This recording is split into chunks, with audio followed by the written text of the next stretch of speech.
The film opens by dropping us into the life of Cory, a government hunter on the Wind River Reservation, whose official job is to eliminate predators threatening livestock, but whose unofficial job is to survive a landscape that chews people up far faster than it does sheep.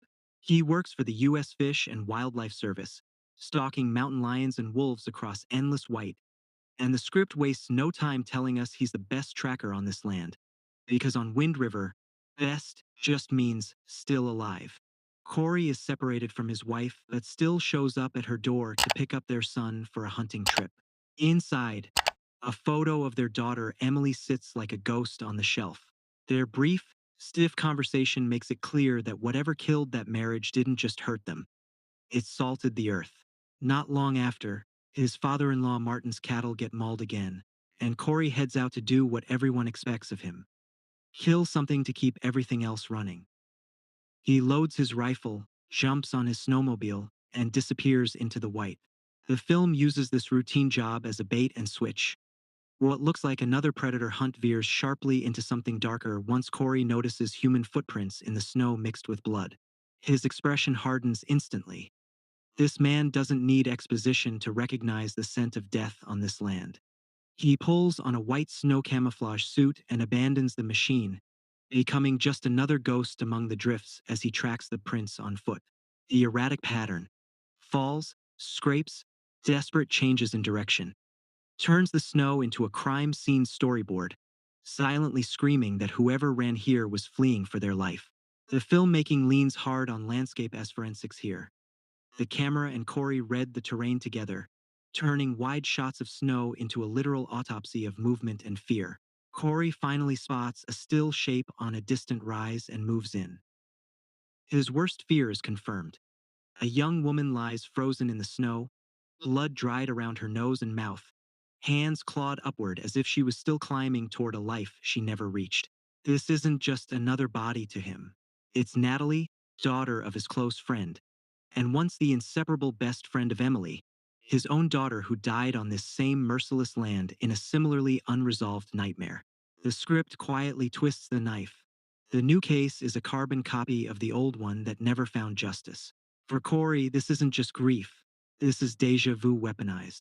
He radios the authorities, but the story immediately makes it clear that calling the law on Wind River is more wishful thinking than solution. The reservation is technically an autonomous native territory, but practically it's a legal orphan, underserved, underfunded, and almost entirely forgotten. The tribal police force consists of 6 officers trying to police an area the size of Rhode Island, which is a polite way of saying they are glorified triage nurses at the scene of a crime that never ends. Murder investigations are beyond their realistic capacity, so they have to beg the federal system for attention, like tenants calling a landlord who's already blocked their number. When the FBI finally responds, the answer is almost a punchline. They send one agent, Jane, from Las Vegas, who arrives in a rental car that looks allergic to snow, wearing high heels and a light suit like she's wandered onto the wrong set. It's the film's not-so-subtle way of showing how the federal government sees this place as an inconvenience, not a priority. Cory spells it out for her with brutal practicality. The body is 5 miles up in the mountains. Dressed like that, she'll freeze before she even reaches the crime scene. Forced to accept reality, Jane follows Cory to his in-laws' house to borrow proper gear. Cory's mother-in-law hands over a snowsuit and casually asks for it back when the case is done. It belonged to their granddaughter Emily, who died here 3 years earlier. When Jane steps out wearing that suit, Cory freezes. The image is less a visual callback and more an emotional sucker punch. The narrative is deliberately dressing the outsider in the ghost of his daughter. It's a sharp visual choice. By literally wrapping Jane in Emily's old clothes, the film ties the investigation to Cory's unresolved grief and signals that this is as much a story about the dead girl we see as the dead girl we don't. Up on the mountain, Jane proves she's more than a misplaced bureaucratic box check. She toughs out the conditions and methodically inspects Natalie's body. Head trauma, minimal clothing in lethal cold, blood on her pants. She doesn't need a monologue to see what this means. This isn't someone who wandered off drunk. This is sexual assault and homicide written in bruises and frostbite. While she processes the physical evidence, Cory runs his own parallel narrative using the footprints, snow depth, and his knowledge of the terrain. He reconstructs Natalie's last run in stark, clinical detail. How every desperate breath in that sub-zero air would have shredded her lungs. How burst vessels filled them with blood until she suffocated from the inside out. Jane is shaken, not just by the brutality but by how effortlessly this man reads a corpse-less crime scene. She drops any ego and directly asks Cory to join the investigation, not just for Natalie, but for Emily. He agrees immediately. This is no longer a job, it's a second chance. The autopsy, however, is where the system quietly kills the case. The medical examiner logs the head wound and trauma that clearly indicate assault, but when it comes to official cause of death, he writes what the science will support: pulmonary hemorrhage from exposure. In other words, the cold killed her, not a person, at least not on paper. Whether she was chased half naked into the snow by violent men isn't forensics, it's investigation. And that convenient technicality becomes a bureaucratic shield. Without a clear homicide ruling, FBI headquarters has an excuse to treat it as a low-priority anomaly, not a murder worth mobilizing an actual team for. This is one of the film's sharpest points.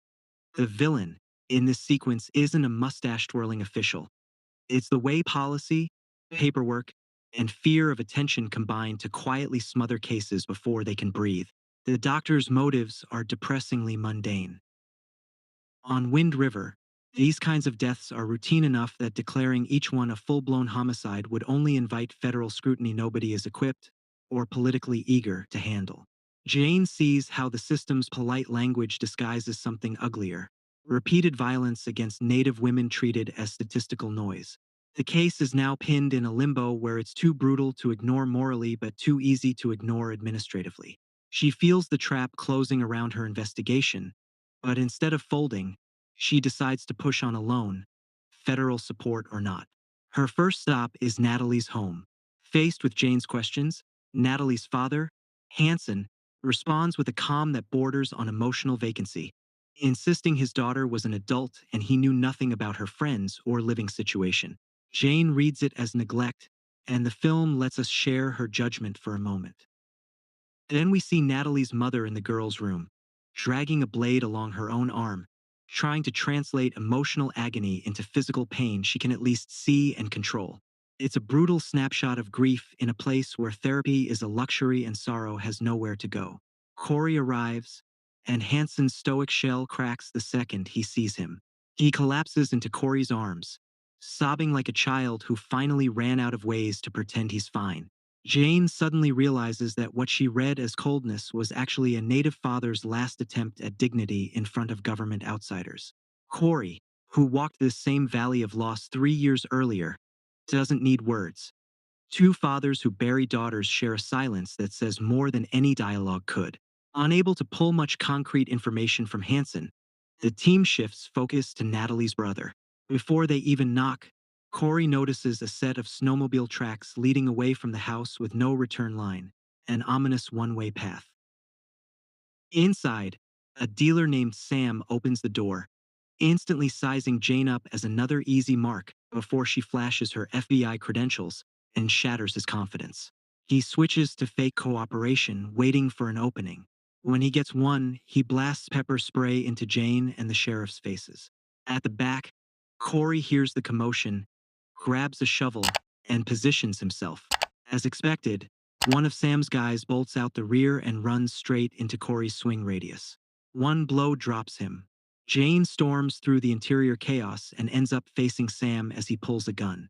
A single shot kicks things off, but her training kicks in faster. She unloads her magazine into him. It's the first time she's actually killed someone, and the film lets us sit in that shocked, shaky aftermath. She scrambles to call an ambulance, only to be told it's at least an hour away. Another reminder that Wind River is where emergency services go to die of old age. Sam doesn't make it. Questioning Natalie's brother yields almost nothing useful. He's too far gone in addiction and despair to know anything about his sister's recent life. When Cory bluntly tells him that Natalie was raped and killed, the boy breaks, but not into helpful detail, just into raw, directionless grief.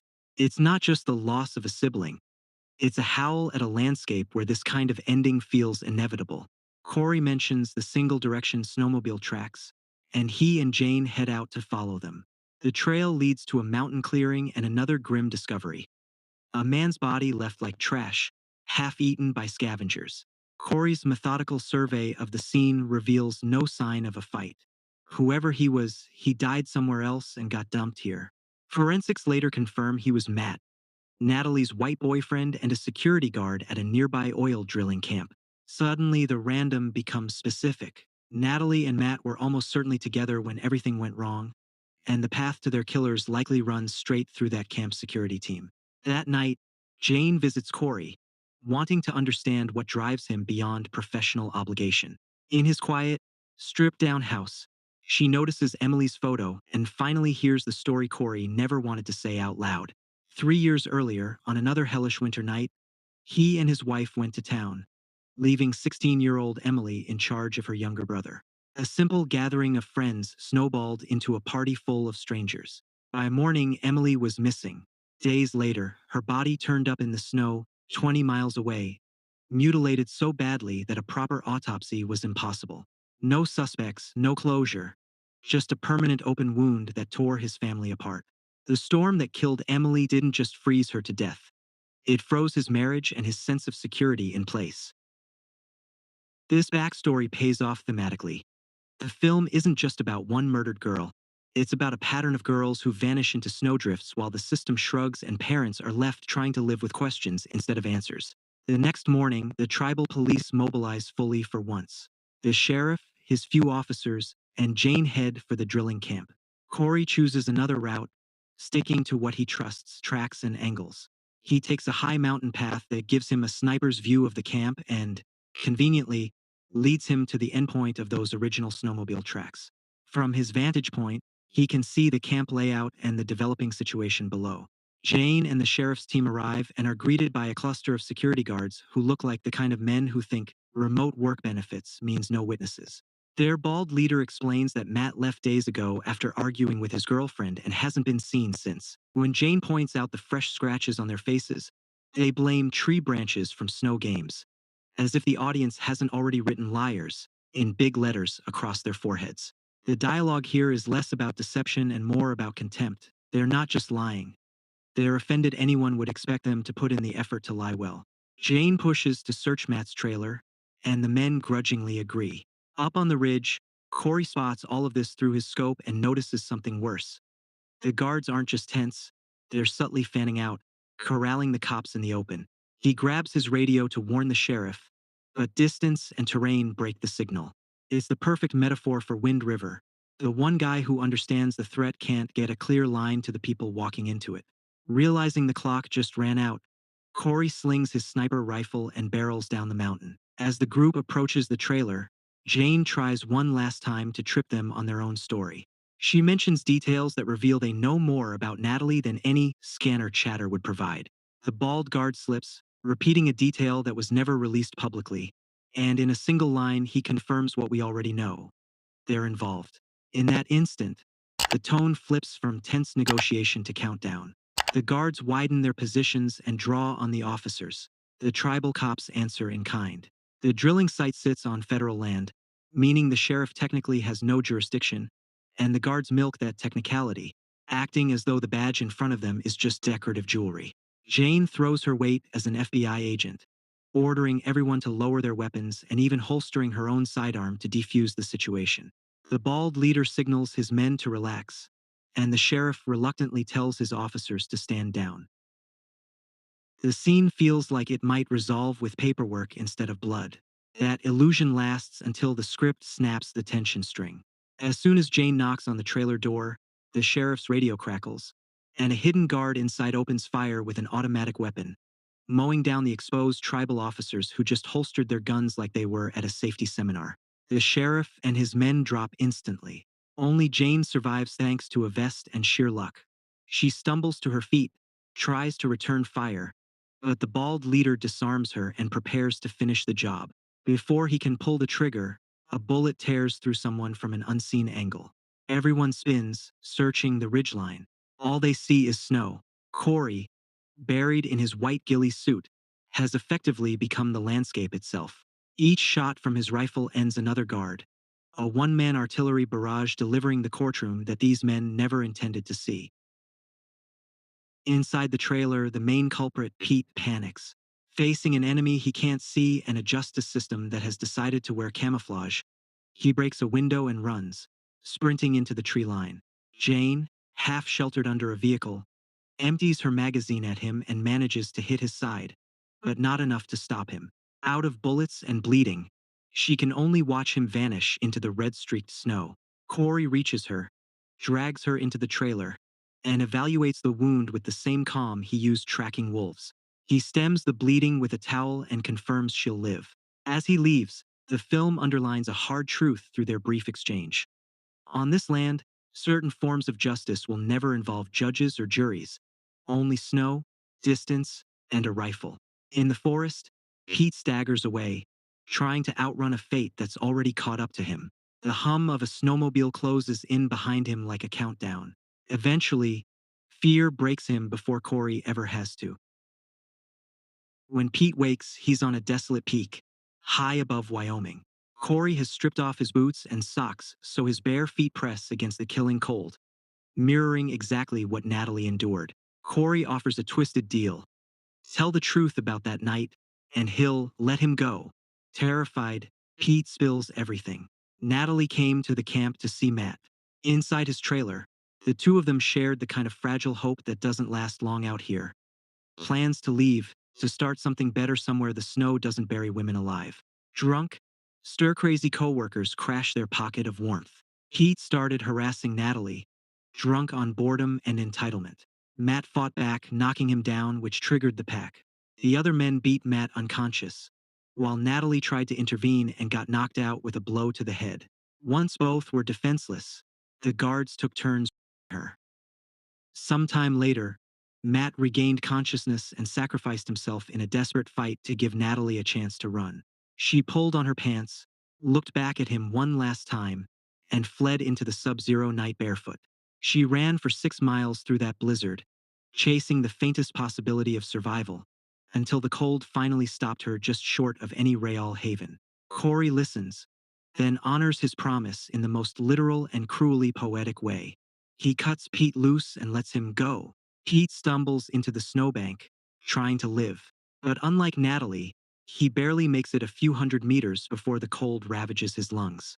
Blood fills his mouth, and he collapses, choking on the same kind of death he helped force on her. The punishment here isn't a quick, heroic execution. It's the slow, suffocating mirror of the victim's last minutes. This is where the film plants its thesis on justice. What we're watching isn't due process, it's a calculated act of cosmic symmetry, and the movie is disturbingly comfortable asking us to root for it. By the time the narrative comes full circle, it's clear that the central horror of Wind River isn't the evil of a few drunken men, though the film doesn't pull punches on that front, but the comfortable apathy of the broader system that makes their crimes practically risk-free. The reservation is portrayed as a scar the country prefers to cover with snow and statistics. Law exists mostly on paper. Enforcement is spotty, jurisdictional, or absent. Young people numb themselves with drugs and violence because hope has long since packed up and left. The film's atmosphere stays as heavy as the endless blizzard. No warm speeches, no cathartic reforms, no neat promises that things will change now. Instead, it delivers a quieter, harsher truth. In places like Wind River, tragedy isn't an exception that shocks the system. It is the system's default setting, and the people who survive it are the ones who, like Cory, just keep moving forward through the cold because there is nothing else to do. In the end, the movie functions less as a whodunit and more as an indictment of missing justice, missing women, and a country that only notices some of its citizens when their bodies turn